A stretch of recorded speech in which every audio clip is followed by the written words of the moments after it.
So I just wanted to say good morning. Thank you for joining me again, Cynthia. Cynthia and I are here back again to go over our Wednesday accountability meeting for last week. And we had some pretty good participation as we have in the past, well, over the past few months. How are you doing today? I'm doing great. We sent the kids off back to Australia and missing them already, but it's good. I'm off for the 2 weeks break and looking forward to doing a lot of reading. I have my days planned already, so I think it's good. Yeah, Oh, and just in case you didn't know, I have your days planned too. I'm sure that's quite a long list. It was a nice visit with the kids. They got to be here for about 3 weeks, and I don't know if we shared that with the group before, but they did get married recently over there in Australia. So that was a big change for us in our family, and I think a welcome change. Uh, we think, well, we know our son picked a really great partner, and hopefully life will treat them well.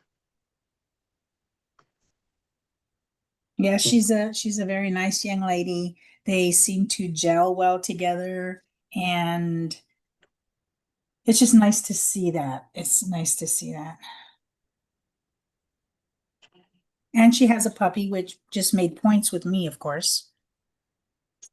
Yeah, and I was wondering, before we get to the topics on our last call, I was wondering and thinking about how convenient it is, with social media and everything to that it doesn't really feel like they're so far away.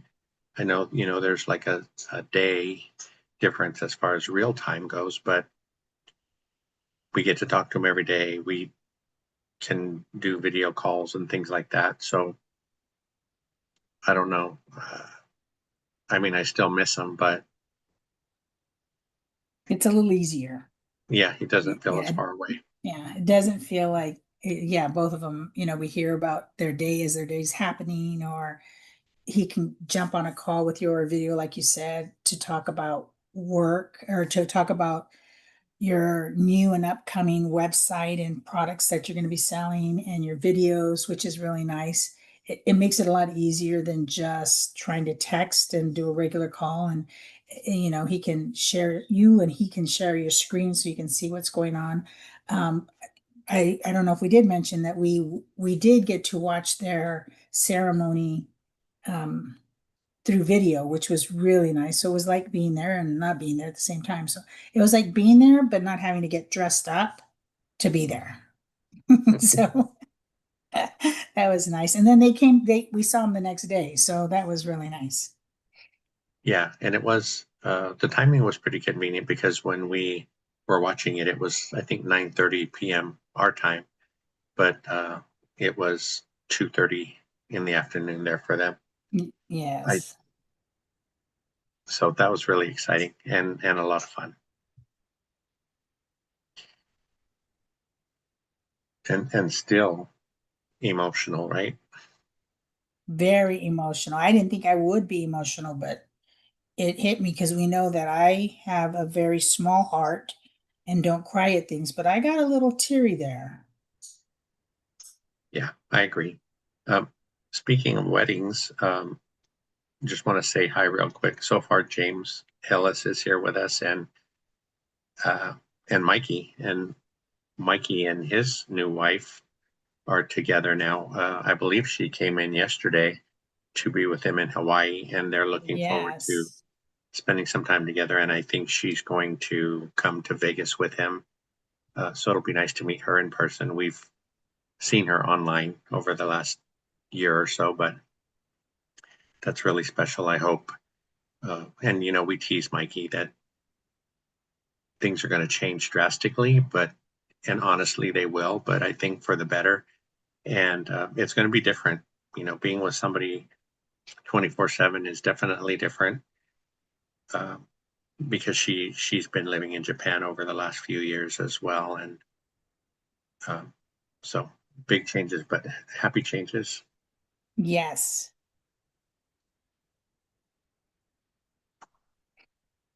Yeah, that's great. So we'll get to the highlights of the meeting. I think part of the conversation that night was about one of our friends, Ray, who has a family member who is starting a new contracting business. And he was having some challenges dealing with a customer. Apparently, he's been going through this bathroom remodel, and it was an expensive remodel. But from what I understood, towards the end of the project, they changed something. So he had to do a change order. And I guess they disagreed on the change order for some reason. And now they were holding back a lot of money from him. Wow. And he wasn't sure how to go about it. It was about $20,000.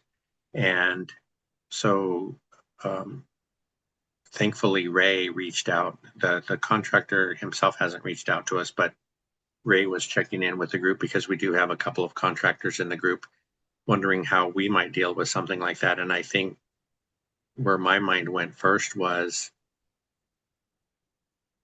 because he is newer and he is trying to build a reputation, that it's more delicate than maybe somebody like we would think about it. We've been in the business for 35 years or more than 35 years, and we've built our reputation. And I think one bad experience with a customer wouldn't really affect us that much because we have such a big network of people that have been happy with us and our work over the years. So I would feel like it wouldn't hit us so hard. But with him just starting out, uh, yeah, James, the change order was not $20,000. I don't know how much the change order was for, but what they owed him for the original part of the bathroom work was $20,000, and that's what they were trying to hold back. Um, so we tried to give him some advice on that, and so the night was kind of geared towards contractor talk, as some of the people in the group put it. But I think people enjoy hearing about that because, as investors, we are dealing with contractors all the time. Um, and that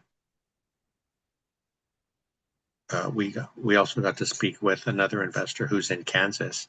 Ike Hobbs is in Kansas, and he's working on finishing up a fourplex. He's in the last unit of his fourplex, and luckily he has found good tenants for the first 3 units. And he was wondering, because he's having a little bit of difficulty finding good, consistent contractors. And I think he was wondering, how can he, when he's looking or interviewing a new contractor, how does he convey as the homeowner, or the property owner, I should say, that he wants quality, and he doesn't mind paying for quality and quality materials and quality labor. But how do you know that the contractor is going to provide that or be able to provide that up to his standards? And he gave an example. He hired someone to do flooring in one of his units, and the person did a nice job. And so he hired the same person to do the second unit, and the quality wasn't the same. So, I mean, obviously, you can, in that situation, you can talk to the contractor and ask why is there a difference? You did a really nice job here, and on this one, it feels like it's not quite as good as the first one. And hopefully the contractor is someone that will have a good conversation with you instead of getting upset and just walking away. But I don't know, we kind of laughed that night because we were all trying to help Ike, but I think we might have confused him more, um, because there's so many different points of view on that kind of a situation. Some people had, um, made suggestions about maybe going to different job sites and seeing who's working on what, and maybe stopping in and asking questions. Um, but on those kinds of projects, if you're out and you stumble across a construction site, the contractors that are working there, I think they would have a good relationship with the builder, and that builder is supplying quite a bit of work, right? Because they have multiple units. And Right. sometimes that might be a challenge if the investor only has one or two units. I don't think they're going to break away from a big project or a contractor that's always giving them work to go and help an investor that has one or two units. Can we break this down into bite sizes? So the first thing was finding a good contractor. So I'm looking at it as not as your wife, but as maybe somebody who doesn't know enough. So I think the first thing I would do is I wouldn't go to sites like Yelp or anything like that. I think I would definitely check Better Business Bureau. Um, what's the other one? Chamber of Commerce, because they have referral things. I would, if it's out of your area, I would contact or try to talk to people who are investing in that area. I would go that route first. I don't think I would stop at a site and ask people. So that's one. That's the first one. The second one is I would have, after talking to people in the community, have a checklist of things that I want to make sure are happening or how they should happen. So, for instance, if he has no idea about flooring, I would definitely ask you guys who have done it, what are the things I should be looking at? Is this going to happen or is that going to happen? Because I know in my own home, I had to talk to my contractor about floor installation and why is this happening or why is that happening.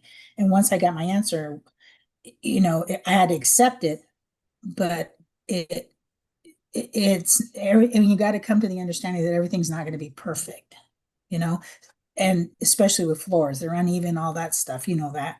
So I would talk to other people first.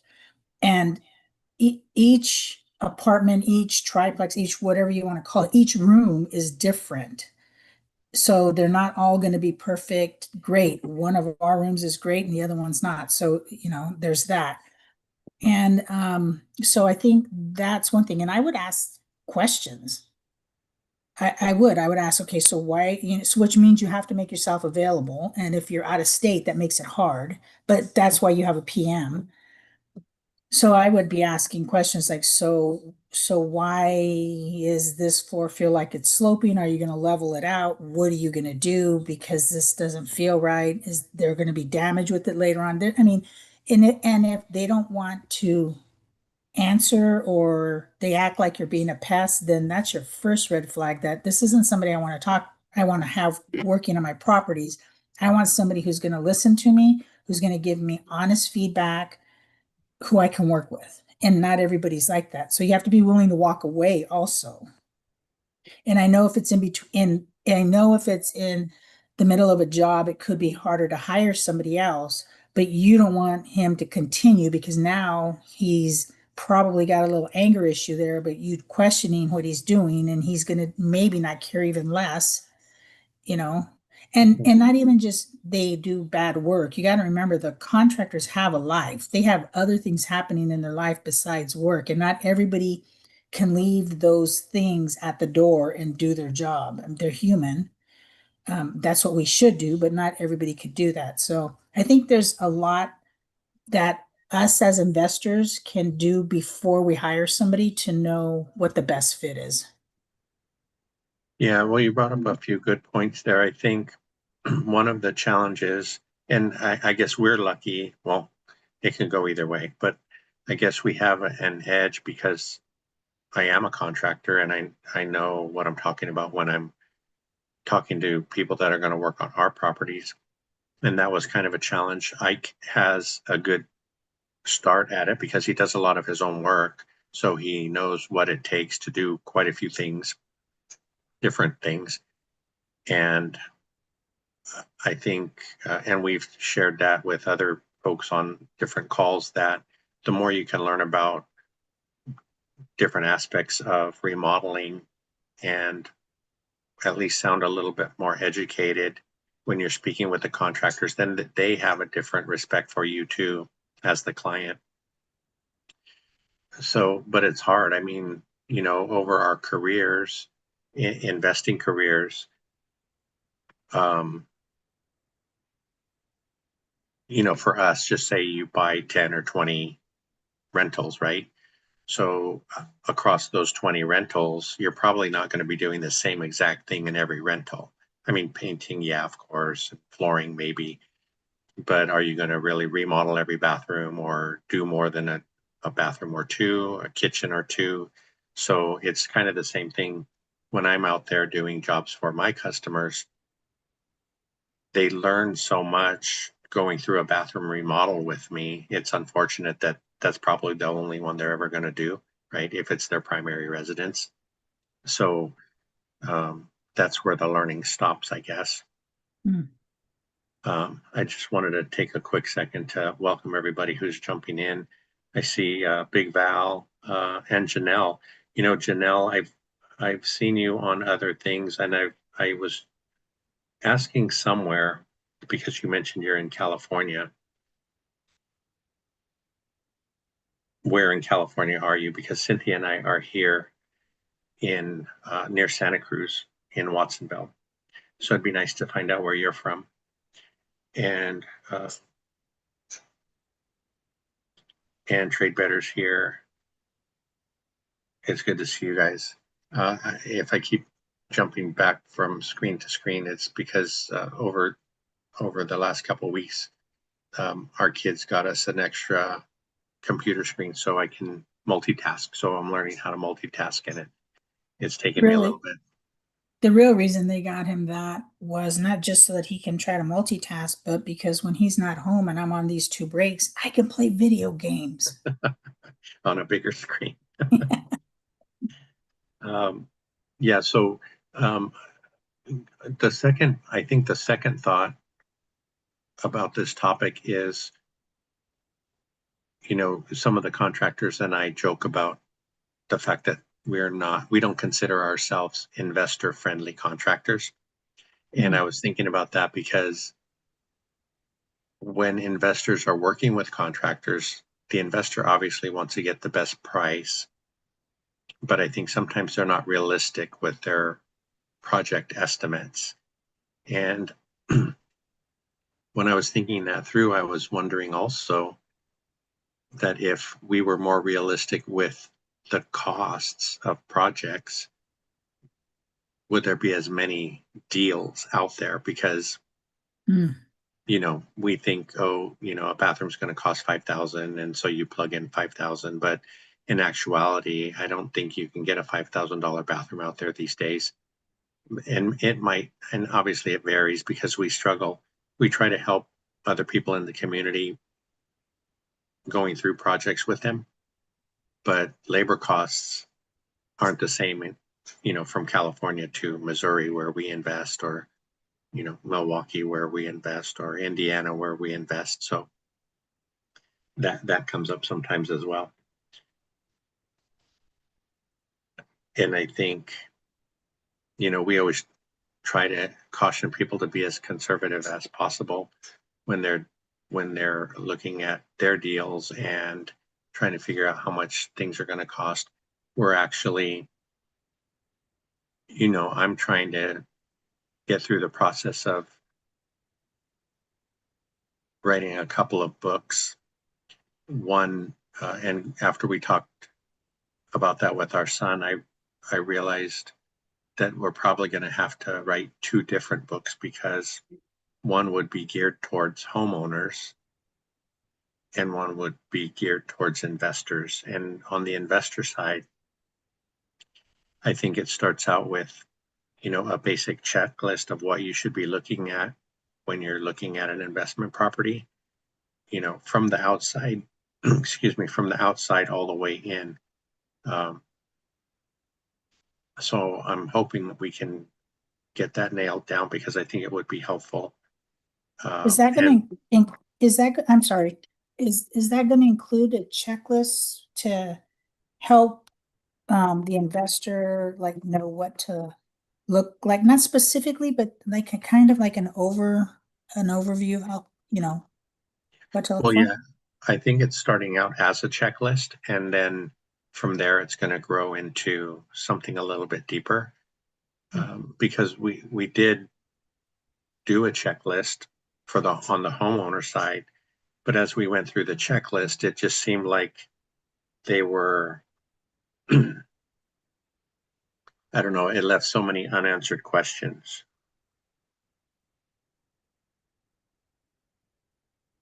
Um, so that's the struggle. If I try to include everything that's in my head, the book is going to be too long and might not be appealing to a lot of people. But I don't want to leave anything out. And we've also talked about, well, I'm not sure. Well, yeah, you've been in on some of the conversations just about offering a consultation call for homeowners. First, it started out to be a consultation call for homeowners who are considering a remodel and walking them through the whole process, like I do when we go look at a new job. And if that would be of value. Um, and there's two parts to that because I think it could be valuable and help people save money. And also, it could be a way for us to make some more passive income. Well, I guess it's not really passive, but it could be another stream of income for us because I'm trying to scale back and not do so much of the heavy lifting because, I do all the work along with one other person, and that's getting a little harder.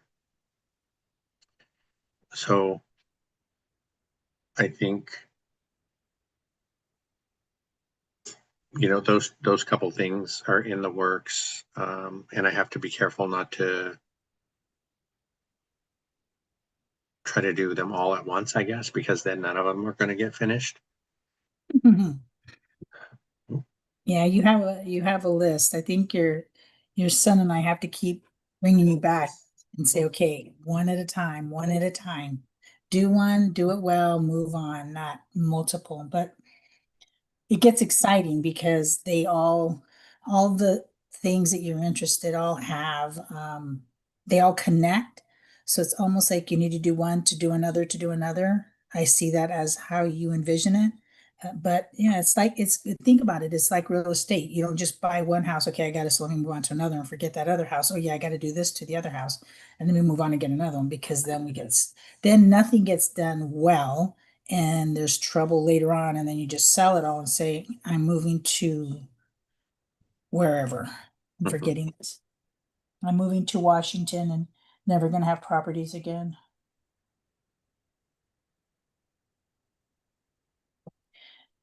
Trade Better asks, what are your thoughts on starting trades at an older age? I have started on basic plumbing education and talking to folks. I'm looking to hedge on AI.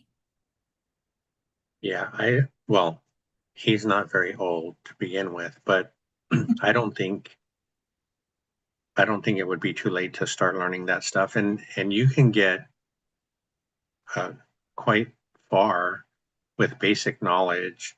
Um, Nothing is really that hard. I think plumbing is my least favorite thing to do, but it's really basic. And once you learn the basics, you'll be able to get pretty far if you're going to be using it. Um, if you're actually going to do the work yourself, then you got to go a little bit deeper. But if you're talking about just knowing better how to communicate with contractors, I think you could do that pretty quickly. And of course, AI is changing everything right now, and I think it could be a lot faster for for people today if they wanted to learn. Um, Electrical isn't that difficult. If you get into the weeds on it and what electricians need to know as far as, you know, amps and wire size and um, the the science behind it, then yeah, it would take a lot. But I mean, back back when we started out, I don't know if they even have them anymore now that YouTube's here, but they used to have Black and Decker used to have a series of books about home remodeling, and they had all the things, right? Tile work and framing and plumbing and electrical.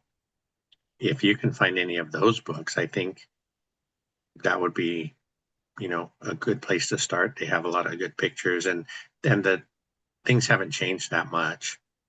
So that might be a good place to start. But like I said, you just pick a topic, go to YouTube, and there's usually tens, even hundreds of videos on the subject. I think that's a And good idea for everybody to, I mean, you don't need to become a contractor, but just do a little beforehand looking at videos, plumbing, just, and I'm not even talking the big stuff. I'm talking the little things like leaks and what have you for electrical, for plumbing, for whatever, just so that when you're talking to a contractor, you have a little bit of knowledge about what they're going to do. And I think personally that if you have a little bit of knowledge, they know that, they tend to treat you with more respect and listen to you versus somebody who's just, out there and doesn't know. yeah, and over the years, over the last couple of years, a few people have reached out, and I'll anybody that sees this can reach out to me. Um, and I'm happy to. We've gone through inspection reports with a few of our friends, and I mean it's not just rewarding for me, but it's pretty special when you can help them make a better decision for something that they're facing. And I'm never too busy to take a call or do a Zoom with someone or anything like that. So when we post this video, well, my email is oldguyrei@gmail.com. Just shoot me an email if you have a question. I'm never too busy. I see that, yeah, Janelle isn't too far from us. Looks like her husband was born here, so that's pretty cool. Let's see what else. So on that call, that was pretty much the gist of it. We talked for a long time about those two topics, and hopefully people got some value out of it. Uh, on when we do these Saturday calls, I pick a few random topics to talk about as well. And sometimes they're not all real estate related, but I think obviously they affect us, or I wouldn't mention them. But I saw something today, well, over the last couple of weeks, actually, and you see commercials on TV and they're talking about the season of giving. And I was just thinking that why is it just a season? Why is it just at this time of year that we, or a lot of people, feel charitable? And I think a lot more people are in a better mood because of the holidays, as some are struggling, so they might not feel the joy. But I, it got me thinking a little bit more about giving, and something that I struggle with and have a little bit of guilt about is donating, because it's more, there's more exposure to it. And what I'm talking about is greed. And I feel like, if whatever you're going to donate to this organization or that organization,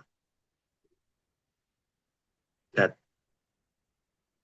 the greed somehow is going to eat up a lot of that donation, right? And by the time it gets to where it's supposed to get, it's maybe pennies on the dollar, if anything at all gets there. So I want to donate, I want to help, but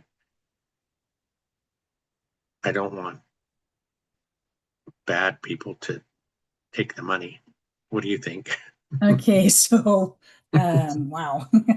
Okay, so first of all, I don't think I don't, yes, some of it's greed, but I think looking at it is, so if it's a big organization, they have overhead and it has to get paid. So that's where some of the money goes to. So your whole donation doesn't go to, like, let's say if it's St. Jude's kids, it doesn't go to the kids. So, and they have other things. So my suggestion is for people not to just randomly give. I have a hard time with the ASPC commercials and they have all these animals because I want to go get them all and bring them home. But I know from a little bit of research, not a lot, just, a few minutes here and there and talking to people, how much of that money goes towards those animals and how much goes towards the running of the organization because they have expenses. So what I decided was instead of going that route, if my thing is to help animals, then I'm going to do it locally. And whether it's money, whether it's taking in, food for the animals, whatever it is, because I can't bring them all home, that's something that makes sense. At my school, we do community service, and it could be anything. We do it all year long. We collect socks for the homeless. We do second harvest. Our second harvest, everything goes directly to the needs of the community. So really teaching people how to give. The kids will research different things they've wanted to do. What was it? Wounded Warriors, and our son did that one year. Wounded Warriors and giving to them, and so they had to do some research on how much of it goes to the Wounded Warriors and how much goes to keeping the program alive. So they were able to find out which sections would get more money. And they actually contacted them and said, this is what we're doing. And we see that there's a lot who need money, blah, blah, blah. And they sent the letter with the check and said, could you possibly, apply it to this as much as possible to this? And they sent back a really nice letter and said yes. And actually, they donated to, I believe it was Monterey and their program for the Wounded Warriors or whatever was happening. So it was good. So I don't, and that's one thing I always cover with my kids too. The season of giving, this is not just the season of giving. Oh, how do I want to say this? So my school is a Christian school, and helping others and helping your community is key. And that includes the families from our school as well as the kids from our school, what have you. So when we talk about giving, it's who needs it. As much as and we talk about this, as much as we want to give to everybody, we have to be smart about it. And when I go to the grocery store and I see a family of four sitting out there with a sign, need money for food, and they're all on an iPhone. Yeah, if you can pay for four different phones, no, you don't need money. Be wise about it, and I won't. Or if somebody has a sign, there was one gentleman for a while, and I would go into the grocery store and I'd bring out a sandwich and water and I'd give it to him, and I don't see him anymore. But there was somebody else who took his place and he said, no, I'd rather have money. And I said, well, I guess you're not so hungry. And I left. So I stopped doing that. But you can't let one experience jade you from not helping. So really, I guess in long story short, community first. Find out what your community needs and then move from there and do a little research. Yeah, that's good. I think, and it looks like Harrison agrees with you to donate directly to folks who need physical items or time. Yeah.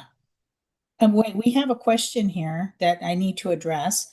It says, well, first of all, Trade Better says, I agree, Cynthia. We always aim to donate directly to folks who need physical items or time. That's great. And really, we need to not forget those senior citizens, especially during the winter. We have a senior housing section, and it flooded a few years, or I guess a couple of years back, which then made us realize how they kind of just they have a house, they have everything together, and they didn't. And when I was watching the news, there was couple of my kids and a couple of families that were out there filling sandbags for them, and for them to be able to actually serve one of their teachers was amazing. The other question was, this is from Grumpy. He says, so is this going to be a weekly call for you? Glad to see it. Well, I'm only supposed to be stepping in for Mikey while he was working overtime, so really, Mikey needs to get back here because my time was dedicated to me time instead of this. Not that I don't mind being with you guys, but so Mikey, you heard it. Get back. Well, we touched on it earlier. So Jim, the grumpy contractor, um,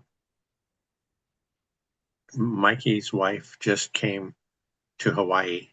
So I don't know if Mikey's going to have free weekends for anytime soon. Well, I need my free weekends.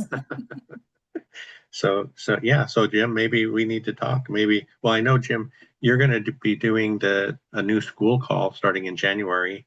It'll be a contractor call, right? Um, I was wondering when that's supposed to start and if you have a co-host. And Trade Better's asking if Cynthia is going to be in Vegas. So far, yes, but you never know. Yeah, You sure. never know because anything, I mean, who knows? I like to say, yes, we're going to be there. That's our plan. And then to not get um disappointed if something comes up, you know. Yeah, But yeah, I think we'll be there. yeah. And it's getting close, right? It's only like 8 weeks away. So people are getting excited. Let's see. So I think we covered that one pretty well. Getting back to some more real estate topics. I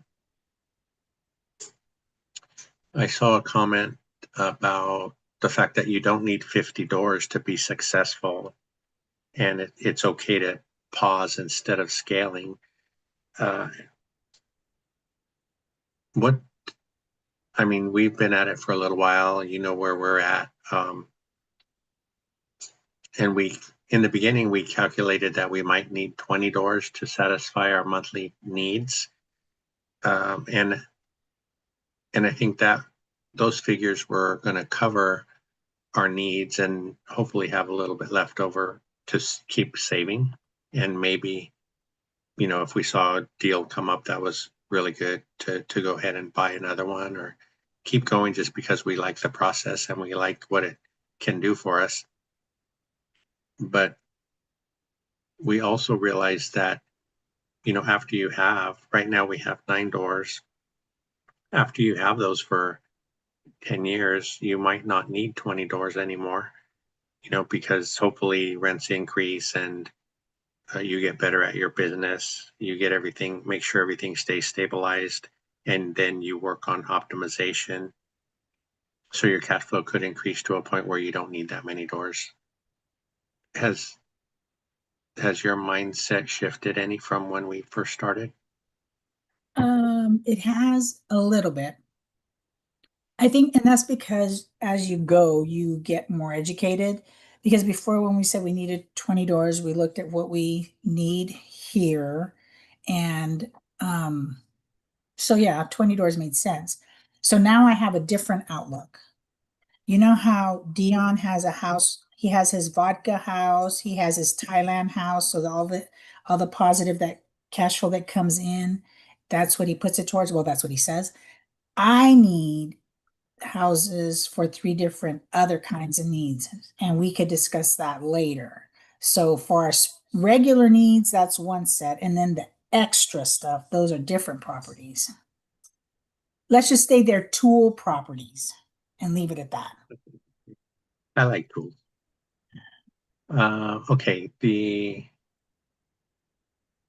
a couple weeks ago, I did a video about how, well, the video was called "Cash Flow Lied to Me," and it was basically talking about how cash flow doesn't always equal profit. And this comment was a mistake that caused, or excuse me, one thing I misunderstood about cash flow early on. And I think maybe it wasn't an under a misunderstanding about cash flow. Maybe it was just that the unexpected things that affected cash flow in the beginning, because we run our numbers again, like I said in the video, we run our numbers, we analyze the property, we do all the things that we're supposed to do when we analyze. But in our case, what happened after we took over the properties was we relied on, well, and I guess we couldn't have done any better at the time, but we were relying on rental comps from our property manager and the agent that sold us the properties. And Mhm. by the time we got them fixed up and rented, rents had dropped on those two properties. On one property, it dropped by $300 per month, and the other one, it dropped by $200 a month. So and it was something we couldn't foresee, right? But we Right. had, thankfully, we had analyzed them so conservatively that they still do cash flow positively. But I think that could hurt a lot of people because they make the number so tight, wishing or hoping or trying to justify uh, just so they can get that property, and it's hard for them to say no. After all of our discussions and going through that, is there anything you think we could do different if we get the opportunity to buy again? Mm, I don't know. I don't know. That's one that I kind of struggle with because I know we're getting smarter on how we look at things. Um, I don't know.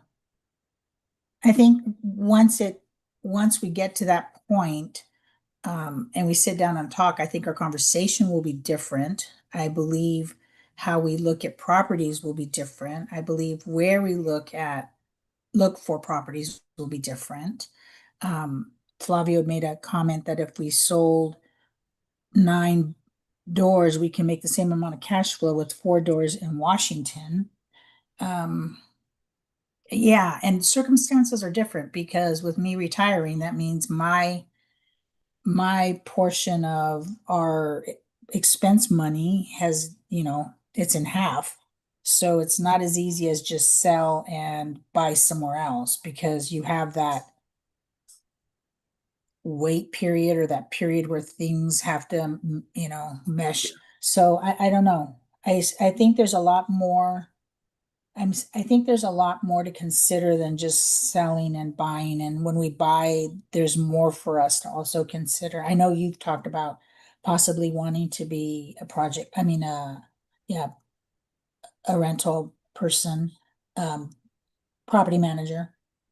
So there's a lot to think about. And I think we'll have a whole different perspective on how to do it. Yeah, I think a couple things that came up in our conversations about that was that we would, because, and we've shared this before, right, that we have not seen any of our properties in person yet. Um, and I guess a lot of people would think that's a mistake. But when you ask that question out in the community, there's a big percentage of people that never see their properties in person. Uh, One of the things that you and I'm sure we'll do better next time is to make sure and get even better pictures and videos than we have in the Right, past, because through the pictures that we received, the places looked clean and ready to rent, right? Or very close right. to it. But when you really dug into it, we had to repaint, whole Hmm. units before we could rent them. Um, Reglaze tubs, reglaze wall tiles, and things like that, just because they didn't look even as nice as I would want it to look if I was going to rent the place. And Right, we do try to make them nice. I mean, you can't make them perfect, but safe and clean, and a little bit above that, I think, to give you an edge in the market. And we learned all that after the fact. We've right. been, we started buying in 2020 again, after we lost at our first attempt in real estate investing. So I think, we obviously could make better decisions this next time around, and even maybe a slightly better class of property, but Yeah, because we're basically, I would say we have some in, well, the triplex and the duplex are probably B minus, maybe C, and the others are C minus. But like you said, if we buy in a better class of area, the cash flow isn't going to be as good. And at our age, we needed to invest for cash flow because exactly. we're at retirement age. So that makes a big difference, and everybody's different. I think Lynn was on with Mark earlier, and she was saying how everybody's journey is different, right? We're all in different Yeah. spots. So what works for some people couldn't work for us. We don't have decades to, bank on appreciation, or even for cash flow to really increase by a whole lot. So we had to do what we thought was right for us. hmm and I know we have another person in here, R. Freeman, who says he hasn't seen his properties either, and he doesn't see that there's a need. I I kind of agree with that because just because you go see a property, if I looked at the property from because we saw the pictures and I saw that same thing, I might say, okay, we're gonna have to put more money in because this isn't as good as we need it to be. But we're as much as we would like to, we're not doing the work. So if they give me good pictures, it's no different than being there, unless I'm going to be there and we're doing the work. That's different. So if you're just walking and saying, yeah, this is a good property, you don't know what's going to go out. You don't know. I mean, you just don't know. The only thing, like I said, is that the pictures need to be better so we can make better choices. We looked at the street view for all of these and they look decent. So really, what else are you going to do? To me, going to see these properties at the time that we purchased them were that would have been a waste of money because you figure you have to get there, you have to stay somewhere, you have to eat, and you have so really that money could actually go into making these places better. So Yeah, yeah, that's right. And Rick also asked, we do still have our property, Rick, the one in Gary. yeah, It's been rented since the middle of November, and we had it listed. It's a 3 bedroom, 1 bath. It was listed for 1350. It stayed there for almost 3 weeks, and then we dropped it to 1295 and filled it right away. So right now, all of our units are full, which is something we haven't really experienced before, and all the rents are coming in. So it's a pretty good feeling, um, when you don't have to help the mortgages each month. So, did you see any other questions or comments in there that you want to get to before I move on? no, but one thing is that that's the importance of stabilization. That's the importance of not buying everything at once. I mean, if you have the money that you can wait and pick up, you know, paying the mortgage for 6 or 8 months once while the work's getting done, and then while you um, wait for a renter, then that's different. But if you're not ready, then no. I mean, that's why, yeah, stabilization is so important. And I've said before, people get so excited about that high they get in the negotiation and all that buying and all that stuff that they don't stop to think, okay, wait a minute, I need to stabilize this property. And maybe it takes a year, maybe it takes 6 months, maybe it takes 2 years. But if you rush in too quick, you're asking for trouble. And you got to be ready for that trouble because if not, it's going to bite you and it's going to hurt. Yeah, I think, I mean, obviously we learned a lot. We went through a lot.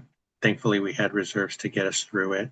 We did have to sell the one property in Illinois to, that ended up being a problem property, but selling it helped us pay back some of the credit cards that we had built up, making a bunch of repairs that came up all of a sudden, getting us through a couple of vacancies and things like that. So last year was a pretty rough year, and I'm hoping for this new year coming that it'll be pretty stable. Um, let's see. So Jim said Sundays at 10, they'll be doing their call. And he said Sunday the 25th is the goal, but does that mean January 25th, Jim? Well, I guess it Yeah, would, right? Because yeah. December's He's almost not over. going to do it Christmas. Yeah, Yeah. yeah. So I think I answered my own question. Um, yeah, and Flavio, like Cynthia said, if we if we started in Washington like we did, in 2020, we would have had these years for things to build up and for cash flow to be where we need it. But if we were, and so if we do get to move to Washington, and I would think we would pick up some property in Washington, and we know it would take, a year or two to get things stabilized, but we have all the other properties to back us up. Then later on, maybe sell some of those and trade up once Washington started cash flowing better. And we talked in the group in the school community about that because um,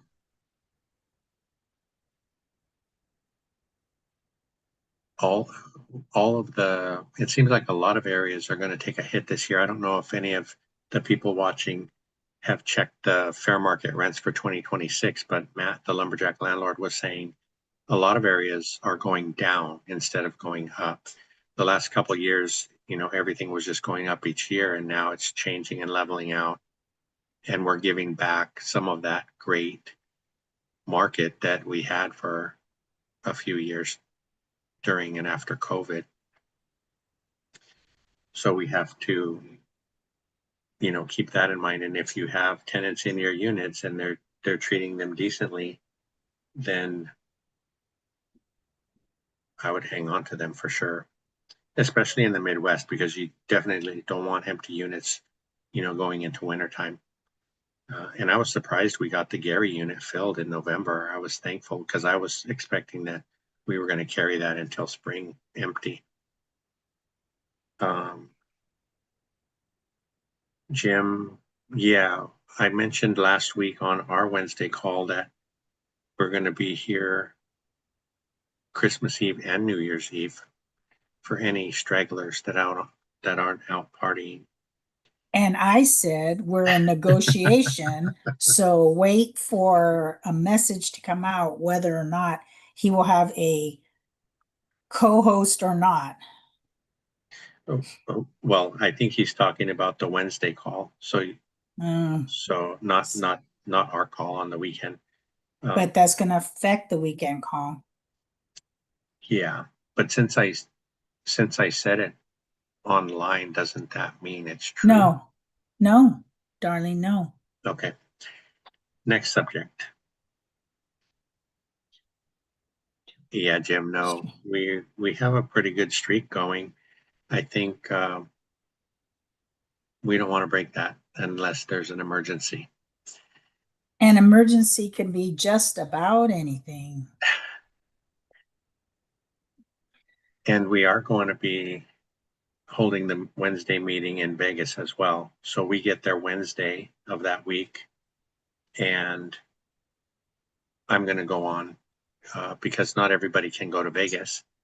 And I really appreciate everybody that sticks with us all throughout the year and want to make sure if they have anything they want to chat about that we're available. So Wednesday from Vegas on, I don't know what the date would be. It's February. Oh, actually, it's February 11th. Will be. I'm remodeling my doghouse, Jim. actually putting Uh, some insulation in it. It's kind of cold out there. it wouldn't be too cold if we had a dog you could share it with. Let's see. We have a couple of other topics. Is there anything in the chat that we need to get to before? No, I think we're good. Wait a minute. 24 said, how do they send you the rent? I said, they put in our bank account. Oops. Um, you know, I don't know, is his name Ron? Friedman? Freeman? Rick Freeman and Okay, Hillis. Rick. Hillis is James Hillis. Okay, well, okay, so Rick says he uses his VR headset, and I'm thinking that's a great investment. It's great for my games. I mean, it would be great for investments. Christmas is coming. Mhm. And I think that's So all we have.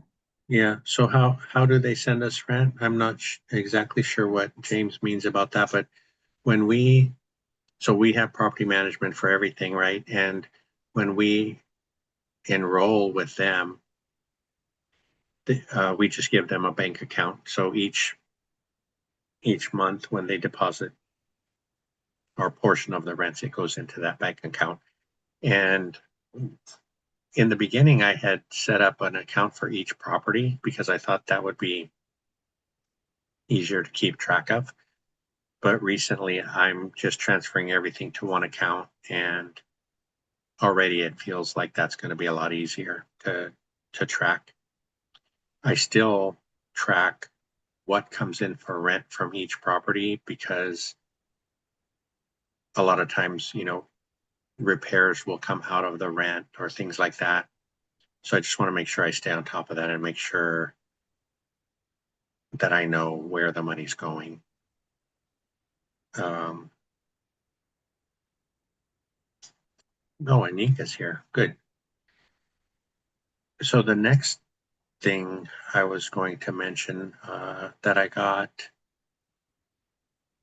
I've gotten some comments in the school community, and one person was talking about how they feel like, for example, you have an investment property and you need to pay for a furnace or something, a big ticket item, and how that can wipe out your cash flow for the whole year. But I think you and I were talking about it, and we both subscribe to Dion's philosophy about that. And you're not losing cash flow because you should be setting aside reserves for things like that. And so in this example, the person said if the furnace was $3,000 and they had a cash flow of 300, that's 10 months of cash flow. But, and I know in the beginning, you're not going to have reserves built up that high.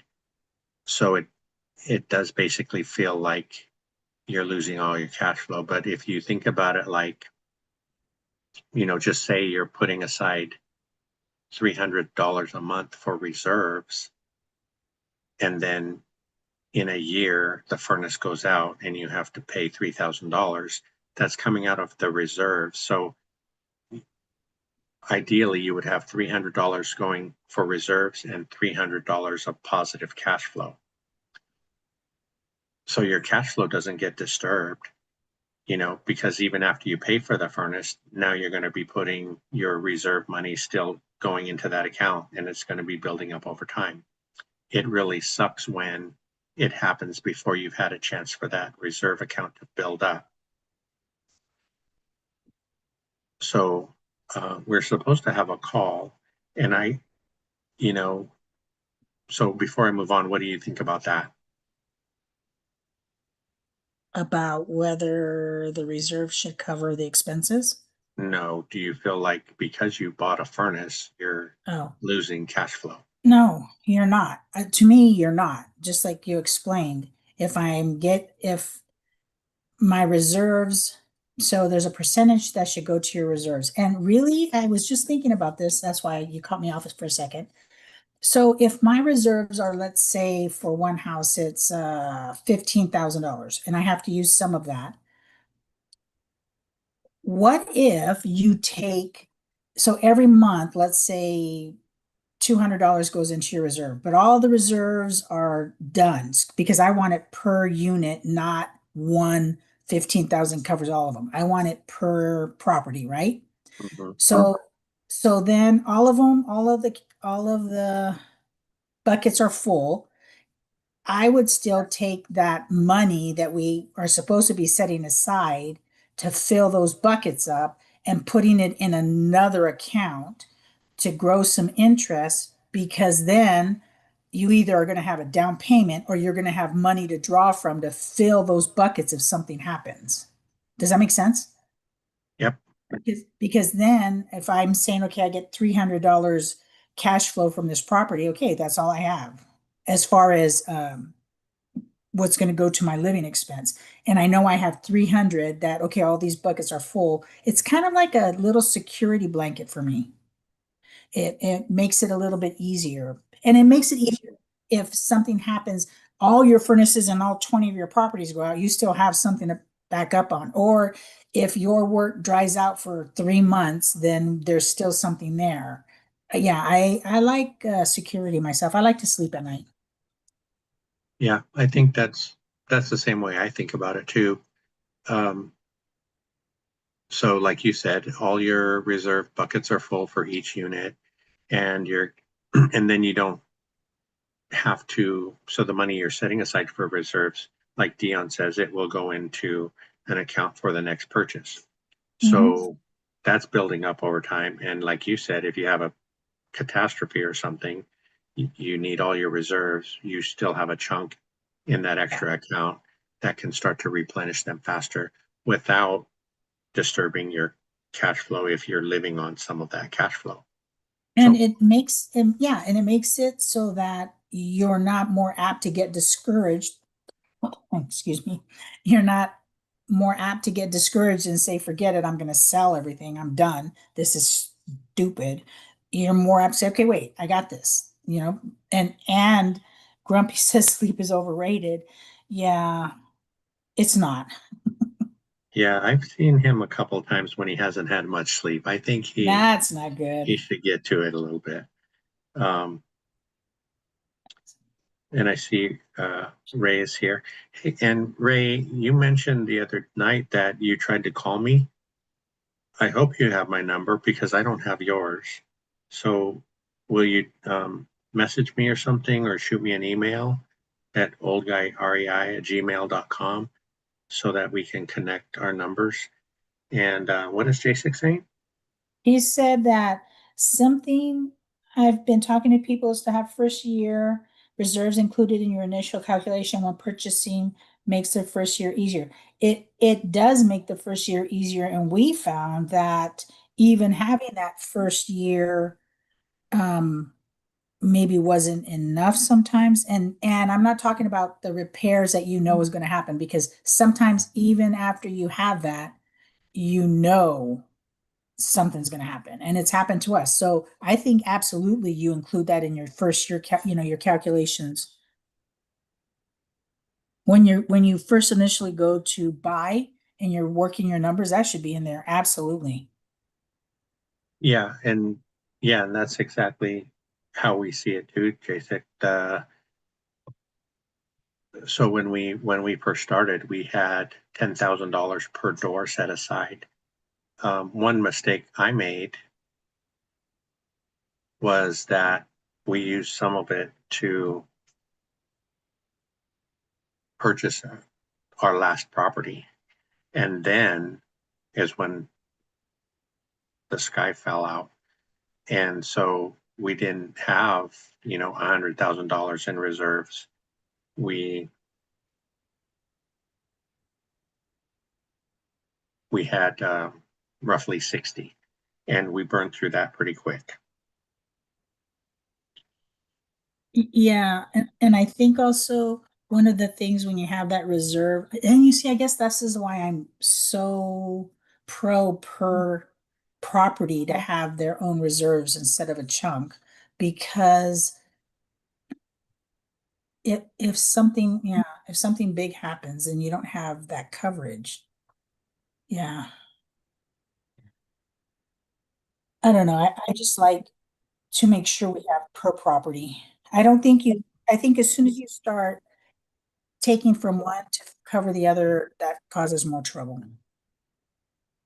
Yeah, I think a lot of people, well, at the time, at the time back when we were telling people how much we had per door in reserves, they were like, that's way too much. They were like, I would have 50 and go buy something else with the other 50.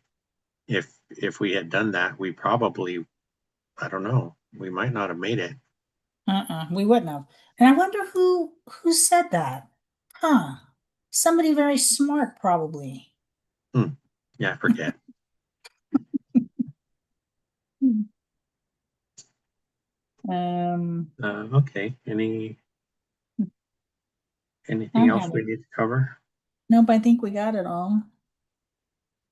Um, If you guys in the chat have any questions about anything, just shoot them over and we'll talk it over real quick.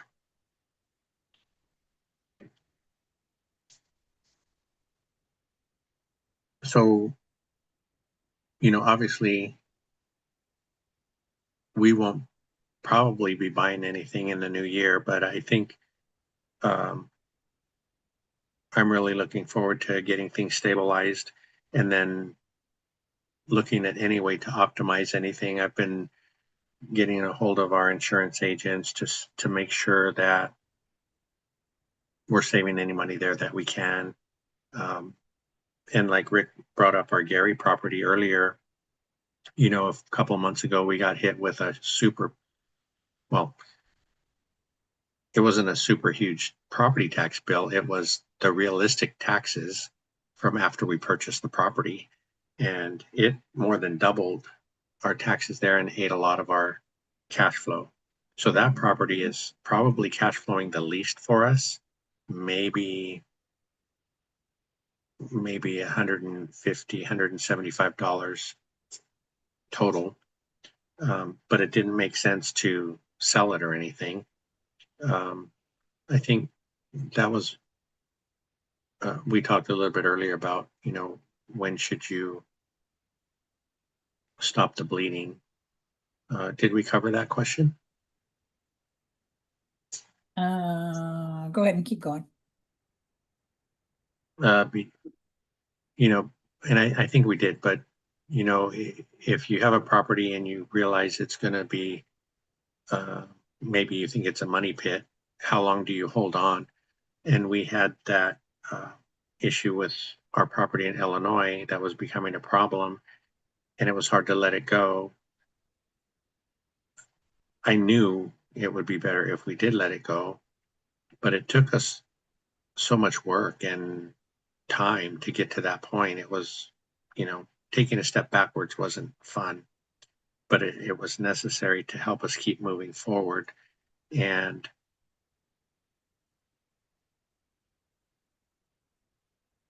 hopefully, putting that kind of information out there or that experience out there could help somebody else. I also posted a question in school about that, wondering, uh, you know, how long should you hang on? And a few people mentioned that they would consider hanging on because time does make things better. And that's been proven to us as well, just with some of the properties that we have right now. The longer we've had them, the better they're looking. One of the other questions was a mistake that cost us money and what we would do differently next time. We Our first property was a triplex, but it wasn't built as a triplex. They turned it into a triplex, and that caused some issues that we had to start remedying over the last few years. But that's our oldest one. We've had that for 5 years. We put quite a bit of money into it, and it's looking better. You know, um, monetarily, and the building is in fine shape, but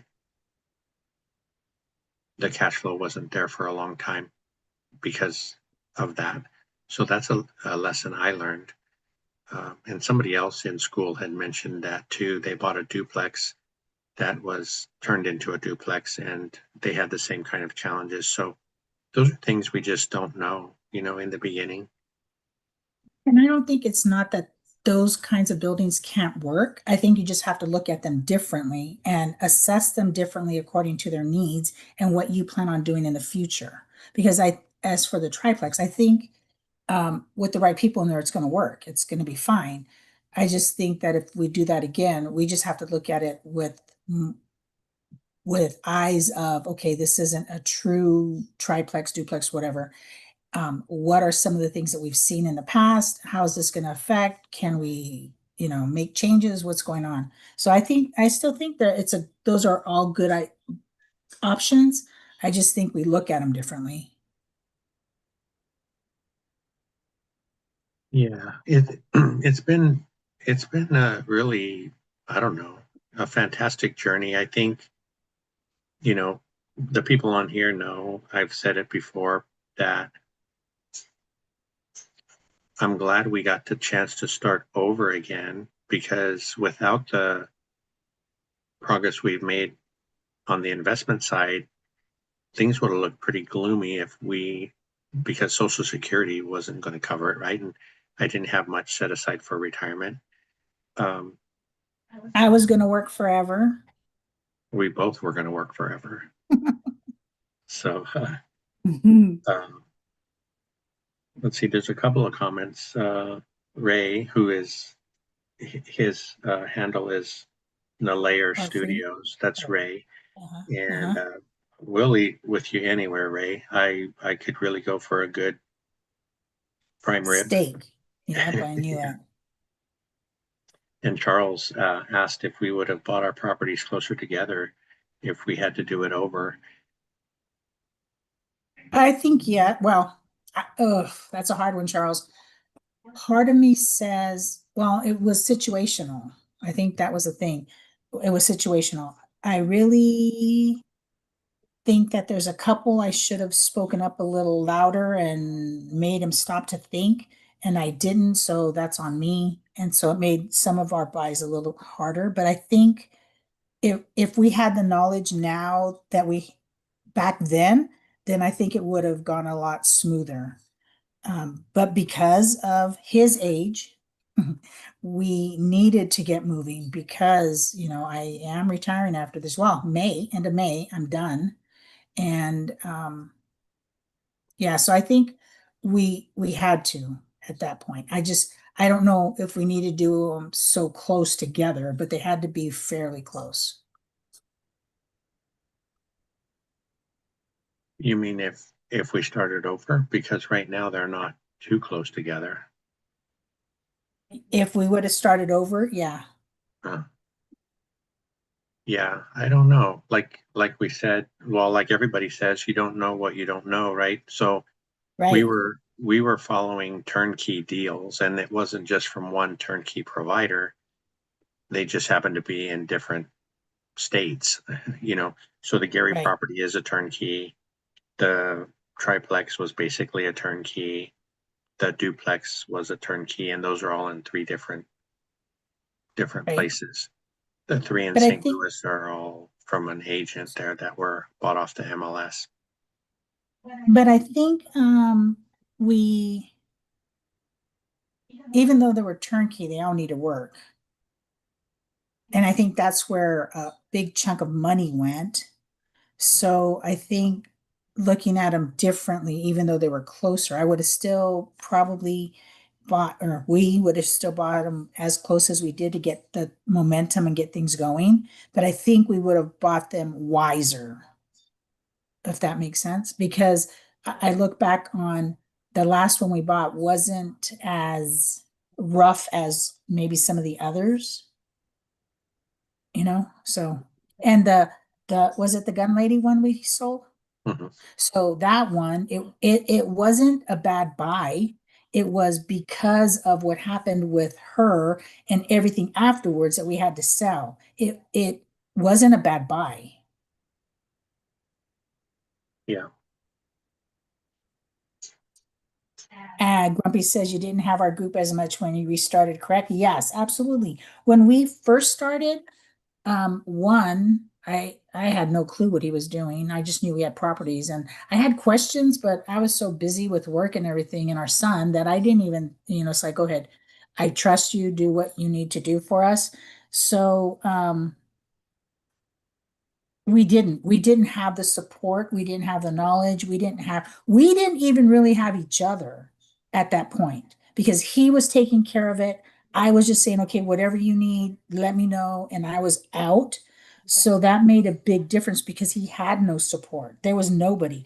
And others were looking to him. His mother had a property in Sacramento and in San Antonio. So she was leaning on him for knowledge and help on how to do things. So really, he was doing it all alone. I think if he would have had the support that he has now, things would have been different, a lot different.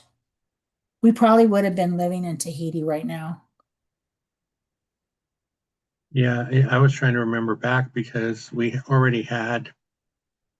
bought the triplex already, and I think we bought the duplex before we found the group. So, um, and even though we had found the group, Jim, I don't think I don't think it influenced what we were buying at the time because we did buy those three in St. Louis. I think if I had listened or learned more from the group before we did that, we might have we might not have bought those in St. Louis Why? Why do you say that? because after we bought the ones in St. Louis, then they weren't as nice as I thought. Well, it's kind of like what we were saying earlier. Now, when we go to buy the next thing, I don't know if we're going to hurt ourselves, but we're going to be super picky about Yep. everything, right? Yeah. So, See, I would have thought you would have said we wouldn't have bought the Gary, the Cahokia, anything outside of St. Louis. I thought you would have said you would have still bought the St. Louis properties and not the other ones. And only because the Cahokia one, doesn't that have a lot of um extra things we have to do when somebody's renting? Isn't that the one where they only give you so many days and then you have no, to those are pay them St. more money? Louis. Those Oh, are those are St. both things. Louis. What was Cahokia? Something was going on with Cahokia. Well, and so back to Charles's point about, being so spread out. So it is a challenge because being in all the different markets, or let me put that a different way, people have said that because we're in so many different markets and we have to learn, we have 4 or 5 property managers or whatever, we have to learn all their systems. But I don't think it's been that hard because that's what we knew, right? Right. If Hmm. we had just been in one place and then we went and bought in 4 other places, then that would have felt hard. But Hmm. it's just what we knew, kind of what we grew up with. So And no, having all those different markets really gives us more information and helps us to navigate the other ones. So if we're having a problem in Gary and then we figure out how to solve that when it happens, because it's going to happen somewhere else, then we can take that knowledge and say, okay, wait a minute, this is what so and so did. So let's see if this is what this PM can do. Or I think it's good because I think variety gives you more information, gives you more of a chance to be educated. Yeah, I don't. Yeah. let's see. Looks like Mark might be going ahead with his weekly Bitcoin recap. That's today, Mark, at 3 p.m. Pacific. And we all Yes, know I think it Bitcoin. is. Mhm. Bitcoin is a scam, so I got to make sure Mark knows that. Uh, Glad that you're doing better, Mark, after your surgery. Notice that it didn't stop you for very long, but that's good. Take care of yourself. do your exercises you're supposed to do, your stretches. Remember, you're a firefighter, not a doctor. Yeah, and Ray was saying they want to they want to get to the buffet at the Wynn in Las Yeah. Vegas. Yeah, buffet sounds good. We'll connect when we get there. Um, I can't eat as much as I used to, but I still enjoy a good buffet. And they always have great desserts and great salad bars. I think that's the Yeah. only place I really like to eat a salad is at a buffet. Charles says he thinks we're crazy. That's okay. Grumpy says, I'm really glad I started out locally. It is a great base to start the adventure and being able to learn and adjust as I started and shortly finish the burrs and move on to operations. Yeah, different things for different people. We all, all have our strengths and our challenges, and I'm glad that things are going well for you, Grumpy. So I still think you're all crazy. Then you say not at the start. You didn't think we were crazy at the start of what? Or are you talking about something else? And I'm not crazy. Frank's crazy.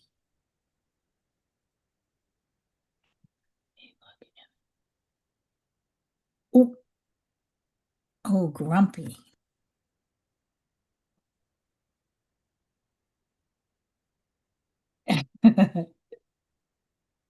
Okay, well, I think we made it through all of our comments. I appreciate you guys hanging out with us, um,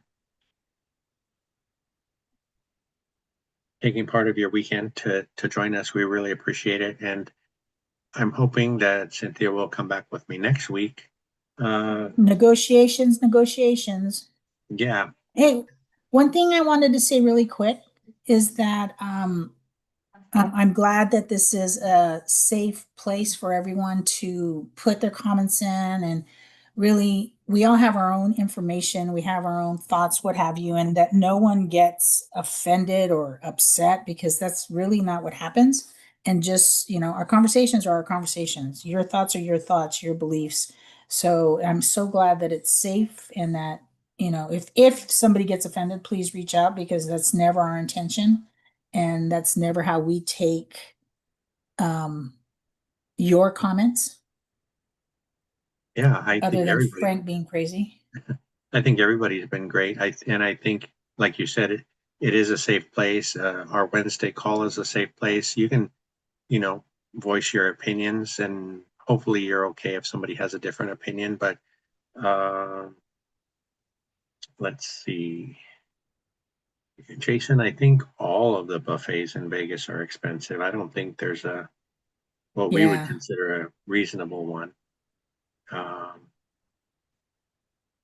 yeah, and Charles said consolidate at the start. It's easier to make changes and get a system going, which is, I'm sure that's true. But like I yeah, said, that was what we knew. We met Allie, Allie Boone in the beginning. She's a turnkey promoter, and she had turnkey providers in different areas. And I don't know, I guess the concept was appealing to me because I know we're paying retail, but you're getting, well, you're supposed to be getting a finished product. And the Gary property was a really nice finished product, and the Cahokia property was a nice finished product. Um, so I don't know, that worked for us. Um, and I really don't know if we probably wouldn't buy another turnkey from here on out. Um, because I think I'm leaning more towards, a burr or something like that for, I think I would buy a burr before I bought a turnkey. Of course, it would need to be what I would consider a good deal, but I think that gives us a better value than a turnkey does. Flavio was asking, oh, he hopes we have him on the Vegas list. Yeah, I was telling folks I have a a list going of people I have to meet in Vegas. And yeah, Flavio, you're on it. I think the only one that got kicked off so far is Mark.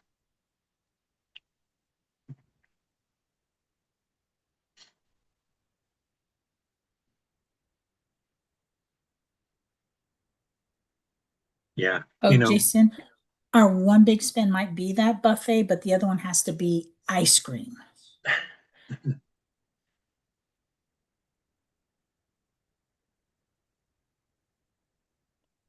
Grumpy Ass, has most of our challenges been on repairs or tenants?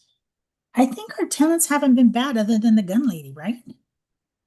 I would, well, I guess it depends how you look at it because the repairs definitely were a big portion of the money we had to spend. Um,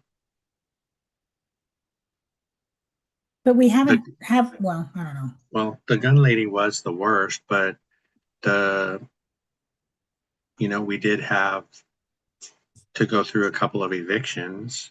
Right. Um, we And we then we didn't. have the triplex downstairs people were kind of poo-poo.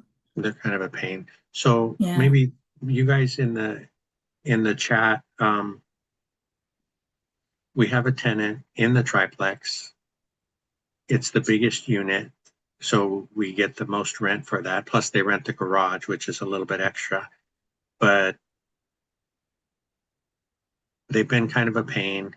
They were struggling to keep up with the rent, so they brought in another person to live there with them, which was fine. They went through the qualification process and everything like that. But they've just been a, a pain in a sense. And I don't know, their lease is up in February, and right now we're thinking of not renewing. What do you guys think about that? Because they have been late on rent occasionally, but we typically get all the rent.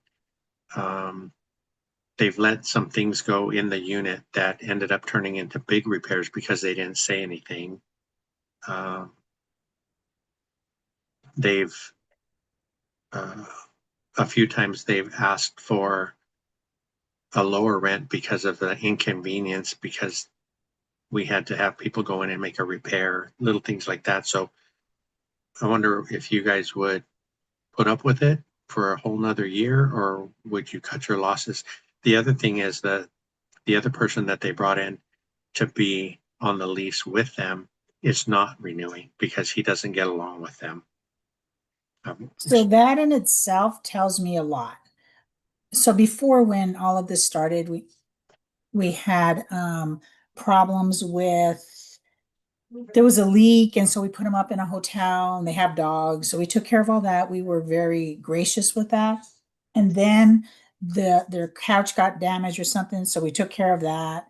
I think that was really, you know, that was good.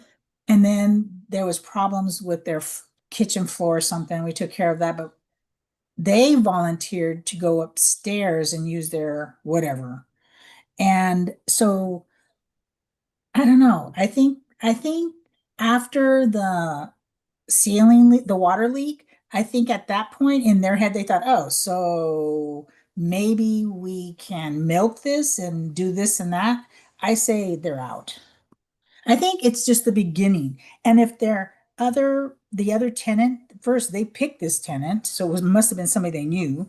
And if their friend or whatever can't get along with them, I say drop them.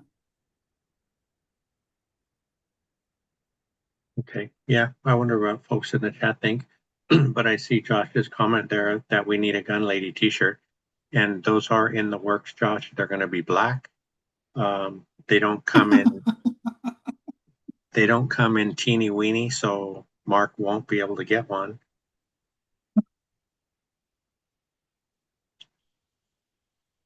And that's cool, Jason, that you love ice cream. I think Cynthia and Mikey had someplace in Vegas that they wanted to go check out that's supposed to have really good ice cream.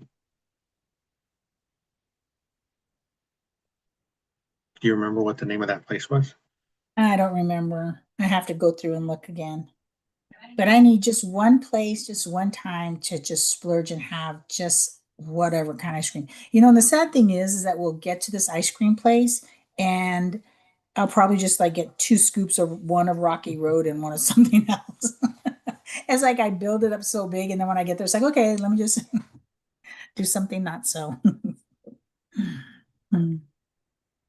Tenants late every month, but pay with late fees, so it's like a raise. Didn't renew their lease and told them month to month would be a 10% increase. They agreed. Wow. Oh, that's a pretty good situation. Yeah. So Janelle, I think your units are in Fresno as well. Is that true? And do you self-manage? And while we wait for her answer, yeah, Flavio, we are renting a car. We're driving to Vegas.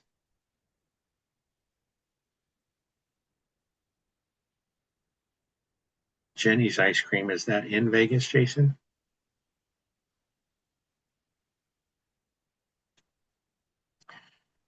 Yeah, Or so is, that's been, go ahead, sorry. oh, yeah, so all hers are in Fresno and she does self-manage. I was just going to say that's been a challenge, right? Because we do have, we have another tenant in the duplex and he just like every week he'll pay like 300 or 400 or whatever, and he pays the late fees, which is fine. It's just a kind of a challenge bookkeeping wise. Um, you know, just because it's nice to have everything done at the end of the month. And the other thing that's a challenge is all of our property managers do not deposit our rents on the same date. So we have some that do it on the 15th. Some do multiple bank runs, so we'll get money on the 15th and the 25th, I think. So I'm not a great person at accounting either. So I need all the help I can get. So what I've been doing is just waiting until the end of the month, checking. Well, let me back up. On the 5th, I check to see if all the rents have come in. That way, if they haven't in any particular unit, I can keep an eye on it, check in with the PM, make sure we're doing what we need to do. But then at the end of the month, I'll see how much of all the rents came in and we do a monthly ledger that way. So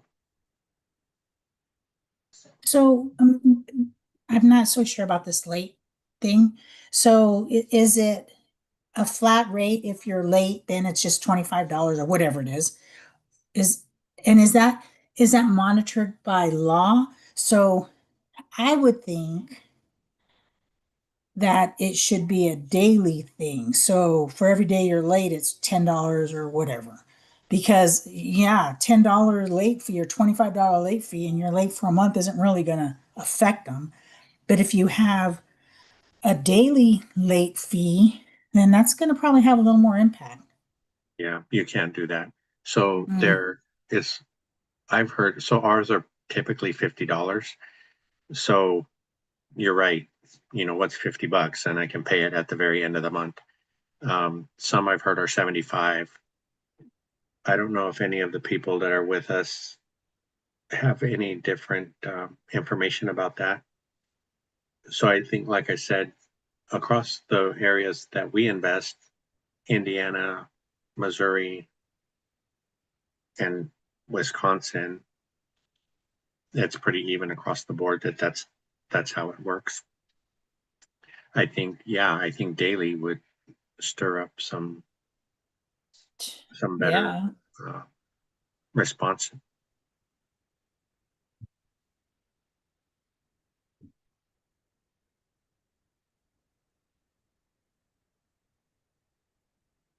Oh, Andy's dropping in. Hi, Andy. It's good to see you. I wonder if Andy's going to Vegas because you're on my must meet list for Vegas. Um, yeah, so I'm pretty excited about because the first year we went, we didn't get to go year two, but the first year we got to meet everybody that we communicate with and everything on our Zoom calls and in the community. It was really special to get to do that. And there's a lot more people that I'm looking forward to meeting this time. Um, People on Mark's call earlier were talking about, and over the last month or two, it's been kind of turned into a family reunion. And folks were asking if there's anybody, any of the speakers that we're looking forward to hearing. There's a couple of our friends that are speaking. Jared, REI Jared, is speaking, which will be great. He does Rent by the Room strategy, and Ryan Ruff and his wife are going to be speaking. I look forward to catching up with them. I think the first year for us was really special because we got to meet like Coach Carson, Casey from Brick by Brick Wealth, who we've taken her course. Um, the Fire, Millennial Mike. Yeah, the three amigos spoke. That was really Mm-hmm. nice. And I think Dion said Millennial Mike might not be going this year. He's got a Mm, lot going on. He has a new baby. Uh, his job's pretty demanding. He has a lot of stuff going on in Gary with his rentals.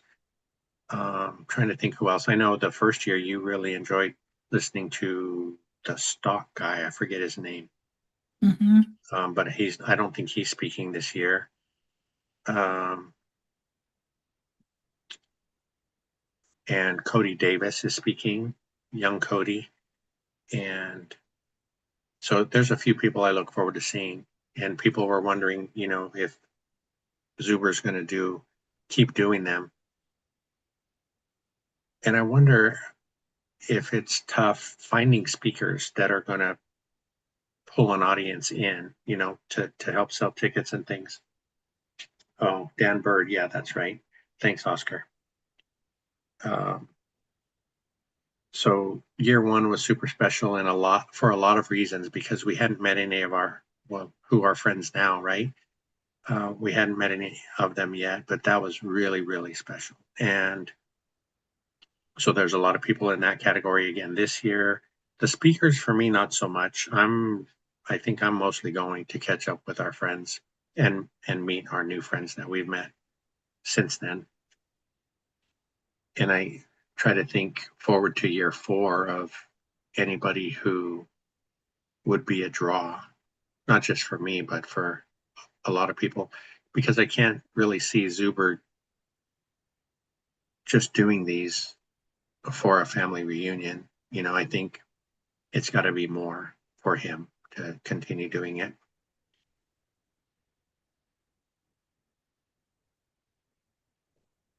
Oh, that's good, Andy. Andy and his wife.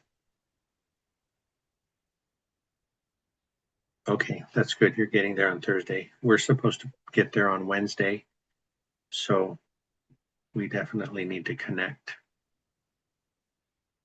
I think last time Mark or Chester or somebody started a WhatsApp chat so that once people get there, they can connect and see, where everybody's getting together. Because I know they met at a few different places just to get together and talk and hang out before the event on the weekend. And the event on the weekend is going to be those are pretty jam packed. It's going to be a couple of really long days, at least 12 hours on the first day. So I think it goes from 8 to 8. And then the second day I think he kicked us out at around 5.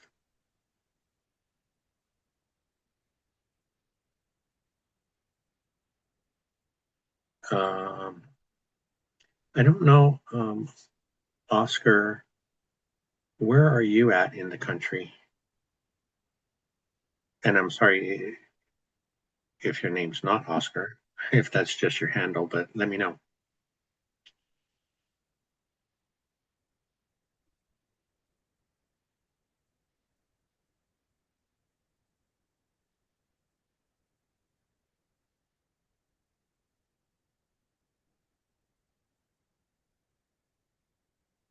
And Jim, what's still going?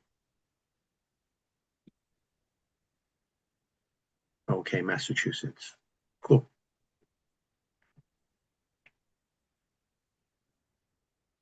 Well, I think, let's see, we've been going for quite a long time. We should probably let these people get on with their days. And there's probably some other calls and things happening. So, okay, you were at the first event. I guess we didn't meet then. So we'll have to meet this time. Okay. Josh, we'll be looking forward to your t-shirt design. Thanks.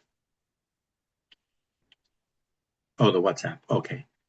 So if anybody is not on the WhatsApp for Vegas, we'll find a way to get you the information.